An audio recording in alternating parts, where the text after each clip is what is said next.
কি প্রশ্ন বলো? তুমি তো আবার আজব আজব প্রশ্ন করো।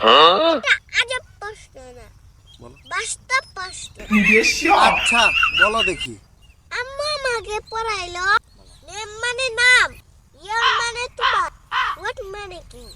আচ্ছা বলো তো, আমাকে পড়াইতে বসা আমাকে প্রশ্ন করে পড়াইতে কেমন লাগে? ঠিকই তো আছে, হোয়াট মানে কি। আবার তুমিও শুরু করলা। তুমি আমাকে উত্তর দাও, হোয়াট মানে কি। ঠিকই তো আছে।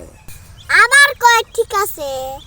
উত্তর না পাইলে কিভাবে ঠিক থাকলো? এটাই তো উত্তর। তাও আবার তোমার কিসের উত্তর লাগে? তুমি কি বোকা নাকি? প্রশ্ন করলে না মানুষ কয় এটা মানে কি। আমি জানতে চাইলে তোমরা আমারে উঠাই জিজ্ঞাসা করো।